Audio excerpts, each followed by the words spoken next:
Bwana Yesu asifiwe. Amen. Asanteni, karibuni katika mjadala wa siku ya leo. Mjadala wetu utakusudia kujadili mada 3. Mada hizi ni miongoni mwa mada zinazofundishwa katika idara ya huduma za vijana, na ndani ya idara ya huduma za vijana tunajifunza kozi ya kiongozi mwandamizi. Ni kikosi namba 1. Kikosi hiki kinaitwa Calvary. Mimi kama mwenyekiti wa mjadala huu naitwa Zainab Rashidi, ni mshiriki wa kanisa la Waadventista wa Sabato Amani. Tupate utambulisho wa wanakozi watakuwa shiriki katika mjadala huu. Ninaanza kulia kwangu, atajitambulisha anaitwa nani na anatoka kanisa gani. Masiaga Zakaria toka kanisa la Waadventista wa Sabato Machimbo. Ninaitwa Muhie Ngutoni, ninatoka katika kanisa la Waadventista wa Sabato Kitunda. Naitwa Paul Wanditi, ninatoka kanisa la Waadventista wa Sabato Kitunda. Naitwa Suleiman, natoka katika kanisa la Waadventista wa Sabato Amani. Okay, hao ndio washiriki wa mjadala katika kikundi hiki cha Calvary. Na sasa kabla tuendelee na mjadala, tupate ombi kutoka kwa kaka Paul Anditi. Tuombe. Asante Mungu wa mbinguni kwa ajili ya kutujalia fursa hii kusoma kozi ya SYL. Tunaomba uwepo wako pamoja nasi katika jina la Yesu Kristo. Amen. Amen. Asante. Sasa niwakaribisha katika mjadala. Mjadala wetu utahusu mada 3. Mada ya kwanza inahusu pesa na ufujaji. Mada ya pili inahusu usafi wa maisha, na mada ya 3 inahusu machafuko na amani. Kwa hiyo tutapata mjadala kutoka kwa wanakozi mada hizi kwa undani. Tunapoanza, tuanze na mada inayohusu pesa na ufujaji. Swala la pesa ni swala ambalo linamhusu kila mmoja wetu, na kila mmoja anaishi kwa sababu kuna pesa, na ili maisha yetu yaende lazima tutumie pesa. Sasa hebu tujiulize, pesa hii tunaitumia katika matumizi gani ambayo bila yenyewe inawezekana tukakosa kuyakidhi mahitaji yetu? Hebu kaka Masiaga utuambie, pesa ina matumizi gani? Swala la pesa ni swala zuri, na pesa ukiwa nayo huwa inasaidia mambo mengi. Na pesa hiyo unaweza kutoa sadaka, unaweza ukaitumia kujenga nyumba, unaweza kutumia katika mambo ya aina mbalimbali. Na pesa hiyo vile vile unaweza ukaitumia katika mambo mabaya. Lakini wewe kama Mkristo, wewe kama raia mwema wa ufalme wa mbinguni, inatakiwa unapokuwa na pesa ile, kwanza ujifunze matumizi ya pesa. Unatakiwa ucontrol pesa. Kwa pesa hii ndio inaonifanyie nini?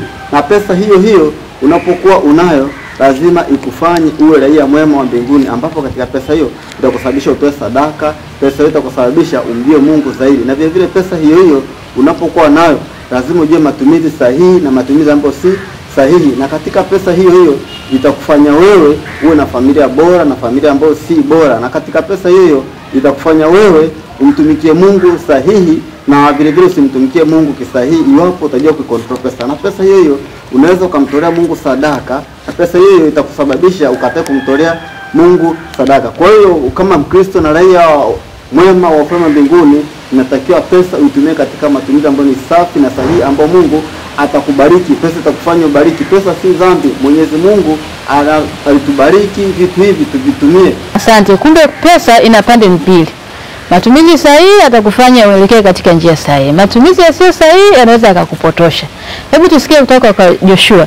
Pesa na ufujaji. Ufujaji na pesa vinahusianaje? Asante ndugu mwenyekiti. Kwanza kabisa nimependa mchango wa kaka Masiaga ambaye alianza kwa utangulizi mzuri. Na kwa ujumla tunaweza kusema ya kwamba pesa kwa kawaida hakuna ambaye hapendi pesa. Kila mtu anapenda pesa. Iwe ni mtoto, iwe ni mtu mzima. Kwa maana sio ajabu japo kwa utaratibu wa kipindi sijaona, lakini kipindi cha zamani ilikuwa kawaida sana kupita njiani na mtoto akakuomba naomba 100, naomba 200, ilikuwa ni kitu cha kawaida. Kwa hiyo pesa kila mtu anapenda, na pia pesa ni kitu ambacho pia kinaweza kikakuweka katika level fulani ya kimaisha. Ukaonekana ya kwamba wewe ni mtu wa aina gani kwa namna ambavyo unaishi.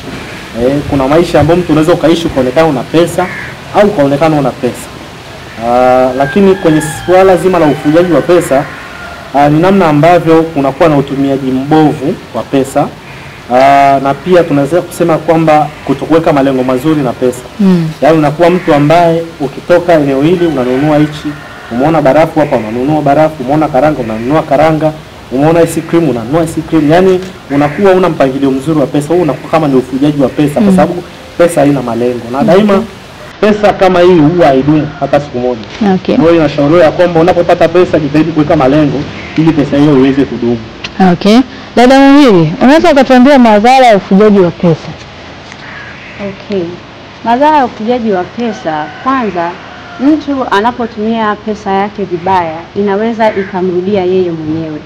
Kwa mfano, anatumia pesa yake anaenda kufanyia starehe ambazo kama ni kunywa pombe, kama ni uzinzi, kama ni nini, hiyo inachangia kumfanya yeye mwenyewe anaweza akaingia katika vitu vya hatari. Kwa mfano, akapata magonjwa. Hata wengine wanakunywa pombe na wakuta mitaroni, wengine wanagongwa na magari. Kwa hiyo haya yote yanaweza akashangaa pesa ile ile unayotafuta wewe mwenyewe ambayo Mungu ameileta ili itumike vizuri, ukashangaa pesa hiyo hiyo inakurudia wewe, ikaja kukuathiri wewe mwenyewe. Okay. Tukifuja pesa kaka Paulo, tunaweza tukafika mbinguni?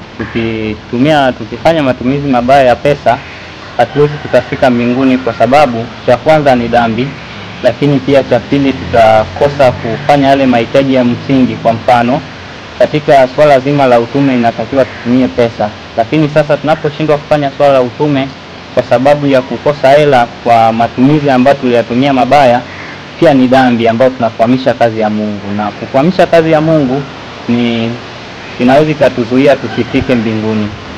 Amina. Kaka Joshua, una jambo la kuongeza? Cha kuongezea, mimi nipende tu kuwasihi vijana wenzangu na wote ambao wanatusikiliza katika mada hii ya pesa na ufujaji. Pesa yako inaweza kukuharibia kama usiuone ufalme wa mbinguni. Sasa tujitahidi katika maisha ambayo tunaishi, tuelekeze kama tunapata pesa, Mungu tunafanya kazi na Mungu anatubariki. Tujitahidi pesa hizo tuzielekeze katika sehemu ambazo ni sahihi, ili ya kwamba tusiweze kujutia baadaye, kwa sababu pesa tunasemaga ya kwamba usimdharau yeyote. Pesa inabadilika. Pale ambapo unashindwa kutoa msaada kwa wengine, ipo siku utashangaa na wewe unahitaji msaada. Japo inakuwa sio tunasemaga atuombee, lakini kuna wakati wewe utahitaji msaada wa pesa hiyo lakini utaikosa kwa sababu ya kwamba kusaidia wengine. Okay, asante sana. Na hivyo ndivyo tunavyohitimisha mjadala wa mada ya kwanza inayohusu pesa na ufujaji, na ninawakaribisha katika mjadala wa mada ya pili.